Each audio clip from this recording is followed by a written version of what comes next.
بسم اللہ الحمد للہ والصلاة والسلام علی رسول اللہ وعلی آلہ وصحبہ ومن والاه۔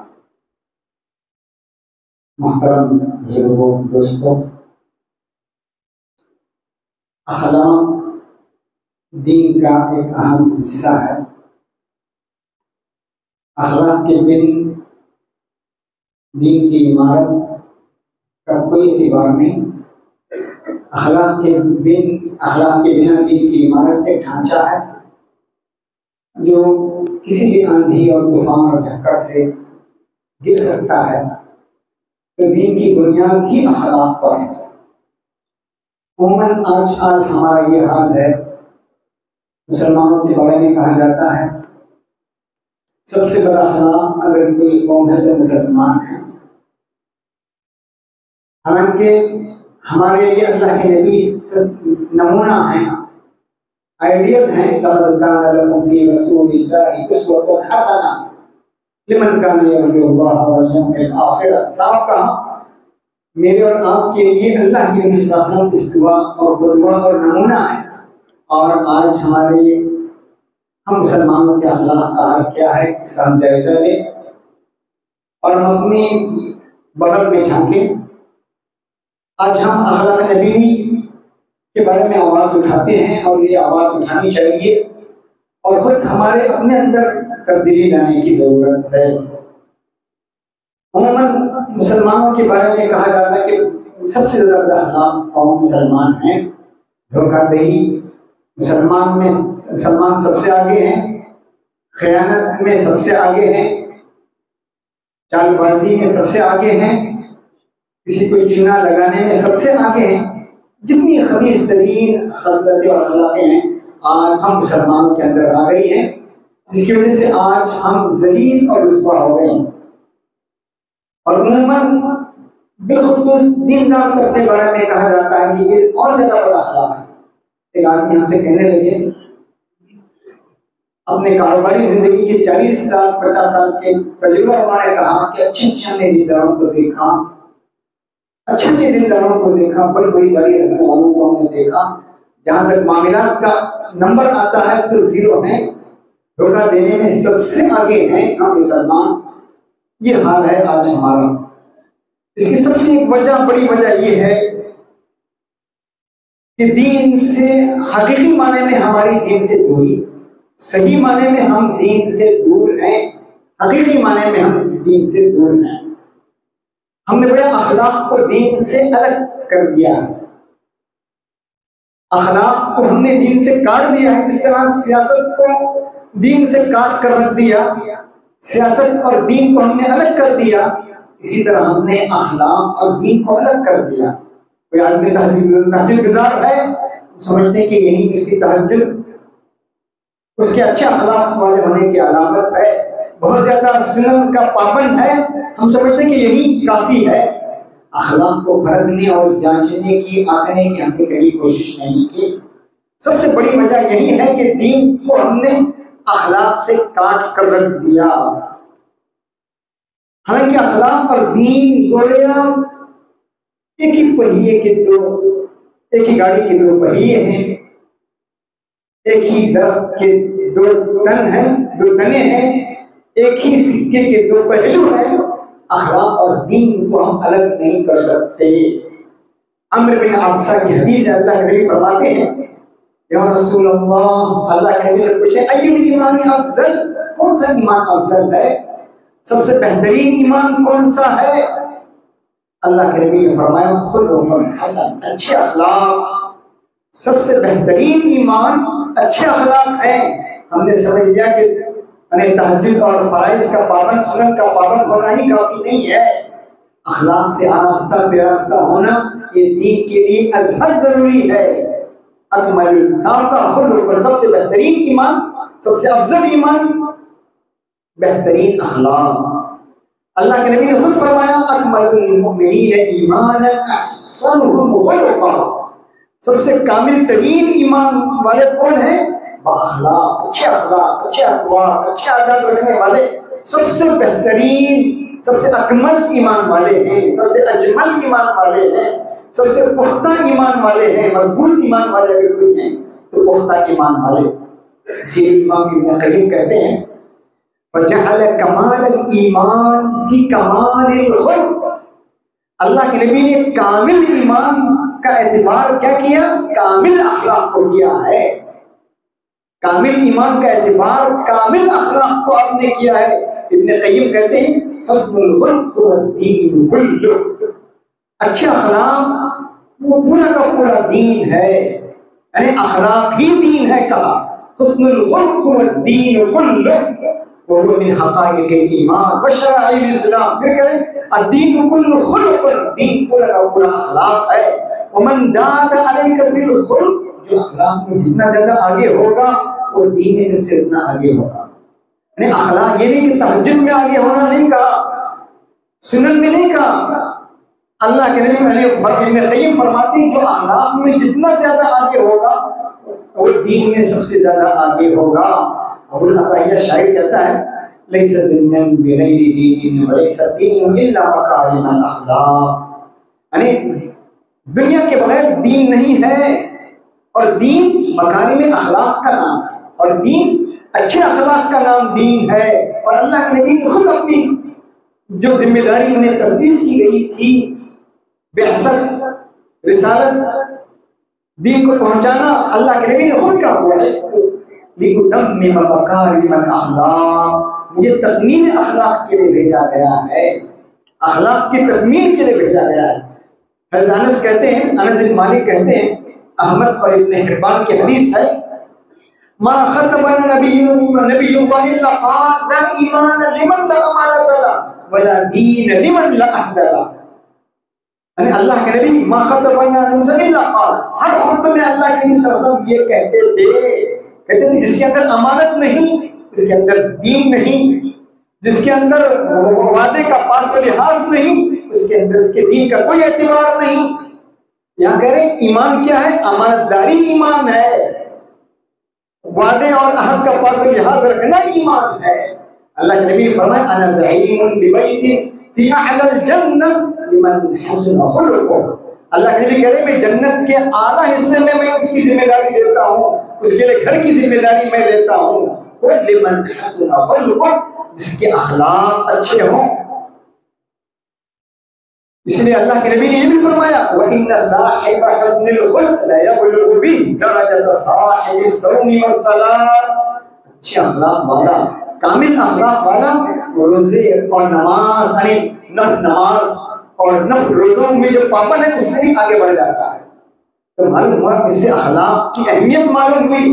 اللہ کے نبی نے یہ بھی فرمایا اَلَا أُخْبِرُكُم بِمَا يَحْرُمُ عَلَى النَّارِ وَلِمَن تَحْرُمُ عَلَيْهِ النَّارِ، اللہ کے نبی فرماتے ہیں کیا میں تمہیں نہیں بتاؤں اس شخص کے بارے میں جو جنت پر حرام ہے اور جہنم کی آگ جس پر حرام ہے؟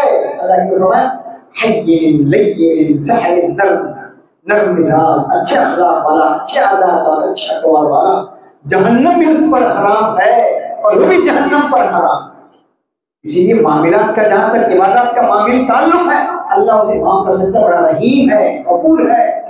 الدواوین ثلاث کا دین قسم کے اعمال ہیں، ایمان اللہ یغفرہ اللہ، ایک انسان کا عمل نامہ جس کو اللہ بخشے گا نہیں، وہ اشراک باللہ، اللہ کے ساتھ شرک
اور کس طرح آپ لے جاتے ہیں، جذبات کیا ہے، جذبات میں آئے گے، صبر سے کیسے آپ کام لے رہے ہیں، آپ غور کیجیے۔ حضرت عائشہ خود فرماتی ہے، حضرت عائشہ سے پوچھا گیا، کہتے سعد بن ہشام کہتے ہیں اللہ کے نبی کے پاس آیا اور کہا یا ام المؤمنین اخبرنی بخلق رسول اللہ، مجھے اللہ کے نبی کے اخلاق کے بارے میں بتائیے۔ اللہ نے کہا، حضرت عائشہ کہتی کان خلقہ القرآن، آپ چلتا پھرتا قرآن تھے، آپ چلتا پھرتا قرآن تھے۔ پھر حضرت عائشہ نے فرمایا کیا تم اللہ تعالیٰ کی اس بات کو نہیں سمجھتا، کیا تم نے کبھی اللہ کی اس بات کو نہیں پڑھا؟ اللہ نے جو بات کہی اس کو تم نے کبھی نہیں پڑھا؟ وَإِنَّكَ لَعَلَىٰ خُلُقٍ عَظِيمٍ، یہ آیت تم نے نہیں پڑھی؟ حضرت عائشہ نہیں، حضرت عائشہ فرماتی ان اکمل المؤمنین ایمانا احسنهم خلقا وألطفهم بأهله، تم میں کامل ایمان والا وہ ہے جو اپنے اہل و عیال کے ساتھ مسلم کرنے والا، اچھا اخلاق والا، وألطفهم بأهله، اور اپنے گھر والوں کے ساتھ نرمی کے ساتھ پیش آنے والا۔ آپ کے اخلاق، آپ کے بچوں کے ساتھ آپ کا حال دیکھیے کس طرح کا نمونہ آپ کو سلام کرتے، بچوں کے ساتھ کھیلتے، کیا آپ کا برتاؤ تھا؟ اور اللہ کے نبی فرماتے، روایت ہے، کہتے ہیں برا کی روایت خادم اللہ کے نبی نے کبھی کسی اپنے خادم پر ہاتھ نہیں اٹھایا، ولا مرأۃ، نہ کسی عورت پر، نہ اپنے ہاتھ سے کسی چیز کو مارا، الا جاہد فی سبیل اللہ، سوائے جہاد فی سبیل اللہ کے۔ حضرت انس 10 سال آپ کے ساتھ رہے، 10 سال آپ کی خدمت کی، 10 سال کی عمر میں، کہتے ہیں اللہ کے نبی نے مجھے آج تک کبھی کفر نہیں کہا۔ چھوٹا بچہ، چھوٹے بچوں سے کتنی غلطیاں ہوتی ہیں، یہ توڑ دیا وہ پھوڑ دیا، کبھی آپ نے اف تک نہیں کہا۔ لوگوں کے ساتھ آپ کے اخلاق دیکھیے، آپ نے کہا لا تقوموا كما يقوم الناس يعذب بعضهم بعضا، ایک دوسرے کے کھڑے مت ہو جایا کیجیے، اس طرح اجنبی لوگ ایک دوسرے کی تعظیم کے لیے کھڑے ہوتے ہیں، آپ میری تعظیم کے لیے مت کھڑے ہو جائیے۔ تعلیم میں آپ لوگ لہان ہوتے ہیں، خون چکا ہوتے ہیں، آنسو گویا خون سے تر بتر ہوتے ہیں، گویا آپ کے نالین شریفین خون سے تر بتر ہوتے ہیں۔ پہاڑ کا فرشتہ آ کر کہتا ہے آپ کہہ دیں تو پہاڑ کو ملا دو اور ختم کر دو۔ اللہ کے لیے کیا کہتے ہیں؟ لَعَلَّ اللَّهَ أَن يُخْرِجَ مِنْ أَصْلَابِهِم مَّن يَعْبُدُ اللَّهَ وَحْدَهُ، امید ہے کہ اللہ تعالیٰ ان کی نسلوں سے ایسے لوگوں کو پیدا کرے جو دین کی خدمت کریں۔ آپ کے اخلاق، یہ آپ کا برتاؤ، سیاست میں بھی آپ کی نرمی دیکھیے۔ فتح مکہ میں سالوں جنہوں نے 30 ستاتے رہے، آپ کے پیچھے پڑے رہے، 30 سال تک آپ کو تنگ کرتے رہے، ان کے ساتھ آپ نے کیا برتاؤ کیا؟ دوسرا ہوتا پتہ نہیں چن کر مارتا، ایک کے ساتھ انتقام لیتا۔ آپ نے پوچھا یا معاشر قریش ما ترون دیکھو اے قریش کے لوگوں، تمہارا کیا خیر ہے، تمہارے ساتھ کیا برتاؤ کروں گا، کیا معاملہ کروں گا؟ قریش نے کہا خیرا اخ کریم ابن اخ کریم، تم تو ایک شفیق بھائی ہو، نیک بھائی کے بیٹے ہو۔ اللہ نے میرے کہا اذهبوا جاؤ تم سب آزاد۔ غور کیجیے فتح مکہ میں 3000 کا لشکر آپ کے ساتھ فاتحانہ آ رہے ہیں، دوسرے ہوتے نظر، کیا برتاؤ کرتا آپ نے؟ کیسی سیاست میں بھی آپ کا اخلاق، سیاست میں بھی کس طرح کے آپ کے اچھے اخلاق ہیں، اپنے اخلاق سے دلوں کو جیتا ہے۔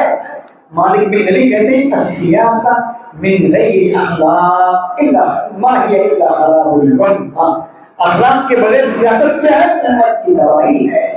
آپ کی سیاست میں بھی اخلاق، گھریلو لوگوں کے ساتھ بھی اخلاق، عام لوگوں کے ساتھ بھی اخلاق، گھر والوں کے ساتھ بھی آپ کے اخلاق، ہر آدمی کے ساتھ۔ ایک آدمی پیشاب کر رہا ہے مسجد میں اور آپ بتا نہ جانے اس کا کیا حال کر دیتا، ہم اور آپ ہوتے نہ جانے اس کا کیا حال کر دیتے۔ مسجد میں پیشاب کر رہا ہے، صحابہ آئے مارنے کے لیے، ان سے کہا رک، پیشاب رک جائے گا تو پھر بیماری ہو جائے گی، اس سے تکلیف ہو جائے، پیشاب کرنے دو۔ اسے نہ ڈانٹا نہ کچھ نہیں کیا، اور کہا مسجد پیشاب کرنے کی جگہ نہیں ہے۔ یہ آپ کی اعلیٰ اخلاق ہیں۔ آپ غور کیجیے اس امت مسلمہ کا حال کیا ہے اخلاق کے سلسلے میں، میرا اور آپ کا حال کیا ہے اخلاق میں عزیزو۔ یہ اخلاق کی چیزیں ہماری تھیں.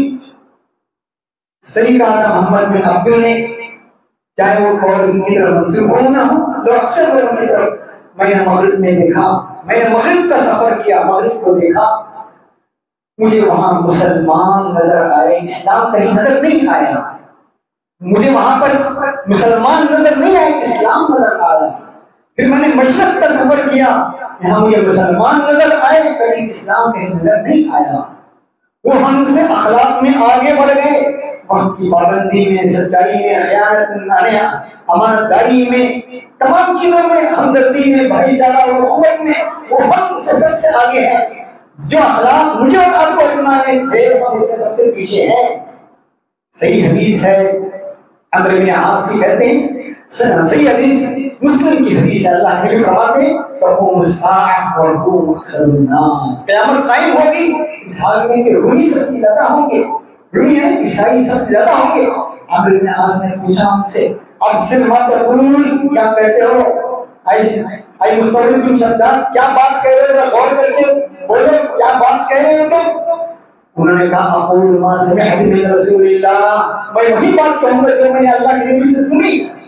پھر انہوں نے ان کی کچھ خوبیاں بیان کی، ان فیہم لخصالا اربع انہم لاحلم الناس، ان فتنہ کے وقت وہ زیادہ حلم سے کام لینے والے، بردباری سے کام لینے والے، صبر سے کام لینے والے لوگ، واسرعهم افاقۃ بعد مصیبہ، مصیبت کے بعد جلد ابھرنے والے، جلد ابھرنے والے، مصیبت آ گئی، مصیبت کو انگیز کر کے فوراً صبر کر کے مصیبت کو انگیز کر کے اپنی اصلی حالت پر لوٹ کر آنے والے، وَأَوْشَكُهُمْ كَرَّةً بَعْدَ فَرَّةٍ، یعنی شکست کے بعد جلد فتح کی طرف آنے والے، وَخَيْرُهُمْ لِمِسْكِينٍ وَيَتِيمٍ وَضَعِيفٍ، کمزوروں، یتیموں اور مسکینوں کے ساتھ سب سے بہترین سلوک کرنے والے. پھر کہا وَخَامِسَةٌ حَسَنَةٌ جَمِيلَةٌ، چوتھی خالی پانچویں خوبی یہ بیان کی، وَأَمْنَعُهُمْ مِنْ ظُلْمِ الْمُلُوكِ، بادشاہوں کے ظلم کے خلاف دیوار بن کر کھڑے ہونے والے. آج ہمارا آپ دیکھیے، آج ہماری کہاں دیکھی اور مغرب کہاں وہاں کوئی ظالم اپنے لوگوں پر ظلم نہیں کرتا، اپنوں کے ساتھ کوئی انسان کا معاملہ کرتے ہیں، اپنے وزرائے اعظم اور صدور کو بھی وہ عدالت کے کٹہرے میں کھڑے کرتے ہیں، رشوت اور سود سے کام نہیں لیتے. یہ ہماری خوبیاں تھی، انہوں نے دیکھی ہے. دوستو یہی حال ہے. ابن ماجہ کی روایت ہے، عبداللہ بن عمرو بن عاص کہتے ہیں وَلَمْ يَنْقُضُوا عَهْدَ اللَّهِ وَلَمْ يَنْقُضُوا عَهْدَ اللَّهِ وَعَهْدَ رَسُولِهِ إِلَّا سَلَّطَ اللَّهُ عَلَيْهِمْ عَدُوًّا مِنْ غَيْرِهِمْ، اللہ اور اللہ کے رسول کے عہد کو وہ نہیں توڑیں گے مگر اللہ ان پر دشمن کو مسلط کر دے گا، دوسرے لوگوں کو، ان کے علاوہ لوگوں کو ان پر مسلط کر دے گا. فَأَخَذُوا بَعْضَ مَا فِي أَيْدِيهِمْ، ان کے ہاتھوں میں جو ہے وہ چھین لے گا. آج دیکھیے وقت ترمیم کا معاملہ ہے، ہمارا یہی حال ہے، ہماری اپنی ربیع الاول کا معاملہ ہے. ولادت نبی بھی 12 ربیع الاول مسلمان آپس میں لڑ رہے ہیں، وہ کہہ رہا ہے یہ نہیں، یہ صحیح، وہ صحیح، آپس میں لڑے ہوئے ہیں. فلسطین میں کیا ہو رہا ہے، دنیا میں کیا ہو رہا ہے، خود مسلمانوں کے ساتھ ہندوستان میں کیا معاملہ ہو رہا ہے، کوئی فکر نہیں. وہ یہ ثابت کرنے میں یہ صحیح ثابت کر کیا ملے گا اس سے، نہ دین کا فائدہ نہ دنیا کا فائدہ، یہ ثابت کر رہا ہے، وہ ثابت کر رہا ہے، اسی میں لگے ہوئے ہیں. صاحب کہا صلّت اللہ علیہم عدوًّا من غیرہم، اللہ تعالیٰ دشمن کو ان پر غالب کرے گا. فَأَخَذُوا بَعْضَ مَا فِي أَيْدِيهِمْ، ان کے ہاتھوں میں جو چیزیں وہ ان سے چھین لیں. صاحب قرآن نے کہا قُلْ هُوَ الْقَادِرُ عَلَىٰ أَن يَبْعَثَ عَلَيْكُمْ عَذَابًا مِّنْ فَوْقِكُمْ أَوْ مِنْ تَحْتِ أَرْجُلِكُمْ أَوْ يَلْبِسَكُمْ شِيَعًا وَيُذِيقَ بَعْضَكُمْ بَأْسَ بَعْضٍ انظر کیف نصرف الآیات لعلهم یرجعون. کہہ دو خدا قادر ہے اس بات پر کہ تم پر تمہارے اوپر سے کوئی عذاب بھیج دے اور تمہارے پاؤں کے نیچے سے کوئی عذاب اٹھا دے، یا تم کو گروہ کر کے آپس میں گتم گھٹا کر دے، آپس میں لڑا دے تمہاری اپنی بے بد اخلاقی کی وجہ سے اور ایک دوسرے کے تشدد کا اللہ تمہیں مزاق چکھا دے. یہ حال ہے میرے عزیزوں ہماری اپنی کارستانیوں کی وجہ سے. آج ہم سمجھتے ہیں ارے اللہ نے دین کی گارنٹی دے دی، حفاظت کی، جب تک قرآن رہے گا یہ مسلمان رہیں گے، دین رہے گا. میرے عزیزوں ضروری نہیں ہے اللہ ہم سے کام لے، یہ ضروری نہیں ہے. دین رہے گا، ہمیشہ رہے گا، قیامت تک رہے گا، لیکن اس دین کا کام اللہ مجھ سے اور آپ سے لے گا یہ ضروری نہیں ہے. دوسرے لوگوں کو اللہ کھڑا کر دے گا، ان سے اللہ دین کا کام لے گا. ہم سمجھتے ہیں اللہ نے قرآن قیامت تک رہے گا، جب تک قیامت رہے گا مسلمان رہیں گے، مسلمان رہیں گے. ہم جیسے مسلمان رہنا ضروری نہیں ہے. اللہ ایسے قوم کو پیدا کر دو جن سے دین کی خدمت لے لے. یہ آیت صاف کہتی ہے اللہ تعالیٰ مخاطب اس وہاں کے ماحول سے اللہ تعالیٰ مخاطب اس وقت ہاں انتم ہؤلاء تدعون لتنفقوا فی سبیل اللہ، یہ تو تمہیں بلایا جا رہا ہے اللہ کے راستے میں خرچ کرنے کی دعوت دی جا رہی ہے. فمنکم من یبخل، ان میں سے کچھ لوگ ہیں جو بخل سے کام لے رہے ہیں، کنجوسی سے. ومن یبخل فانما یبخل عن نفسہ، جو بخل سے کنجوسی سے کام لے گا اس کا اپنا نقصان ہوگا. واللہ الغنی، اللہ بے نیاز ہے، میرے اور آپ کے اللہ کو کوئی ضرورت نہیں. وانتم الفقراء، محتاج اور ضرورت مند تم ہو. پھر اللہ کہہ رہے ہیں وَإِن تَتَوَلَّوْا يَسْتَبْدِلْ قَوْمًا غَيْرَكُمْ، اگر تم نے خرچ نہیں کیا، دین پر جمع نہیں رہے، اللہ تعالیٰ يَسْتَبْدِلْ قَوْمًا غَيْرَكُمْ، تمہارے علاوہ اور دوسری قوم کو اللہ تعالیٰ لائے گا. ثُمَّ لَا يَكُونُوا أَمْثَالَكُمْ، پھر تمہاری طرح تم جیسے لوگ نہیں ہوں گے، ہم جیسے بے اخلاق نہیں لوگ ہوں گے. میرے عزیزو، آج ہمیں جائزہ لینے کی ضرورت ہے اپنی زندگی کا. اللہ کے نبی جو ہمارے نمونہ ہیں، انک لعلی خلق عظیم، اس کامل اخلاق کے پیچھے ہمیں جانے کی ضرورت ہے. آپ کو اپنا آئیڈیل اور نمونہ بنانے کی ضرورت ہے، خود بھی سیرت پر عمل کرنے کی ضرورت ہے، اور اللہ کے نبی کی تعلیمات کو تمام لوگوں میں عام کرنے کی ضرورت، پھیلانے کی ضرورت ہے. خود بھی عمل کریں، خود بھی واقف ہو جائیں، اور اپنے بھائیوں اور دوستوں کو بھی اللہ کے نبی کی تعلیمات سے واقف کریں. یہ وقت کا تقاضا ہے اور یہ وقت کی ضرورت ہے. اللہ تعالیٰ مجھے اپنی بات کو عمل کرنے کی توفیق دے. وآخر دعوانا الحمد للہ رب العالمین.